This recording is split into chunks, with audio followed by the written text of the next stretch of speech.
Junior Senator from Richmond City, Senator McClellan. Thank you, Mr. President. Speaking to the bill. Senator has the floor. I had not intended to speak to the bill, but I do want to call the members' attention to we do define what constitutes unlawful assembly in 18.2-406. An unlawful assembly is different from a riot. Otherwise, you wouldn't need to have both words in the code. An unlawful assembly is when you have 3 or more persons assembled. They might be attempting to use force or violence, but they also might be intending to break the peace or order. Now, I'll give you some examples that weren't riots. Here in the city of Richmond, one of our former colleagues on the other side of the hall, Mamie Bacote, participated with some other Virginia Union students at a sit-in at the Tallheimers, which is now the Hilton Hotel.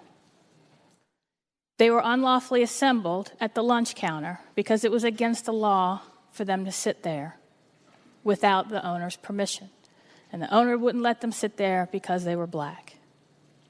They peacefully sat there as white students and white patrons of that store threw ketchup on them and called them all kinds of names.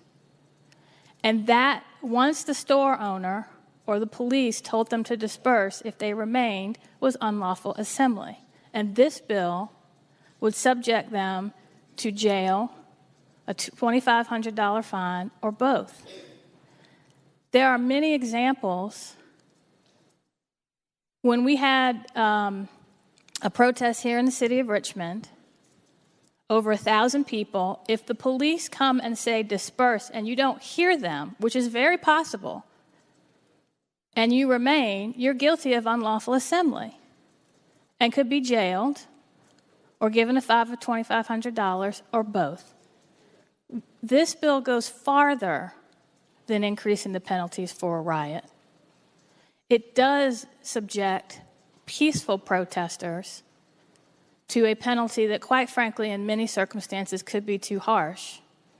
And I'm sure a lot of people in the 60s never thought that some of the penalties that were handed down for African Americans who violated the law were never going to happen because they were unconscionable.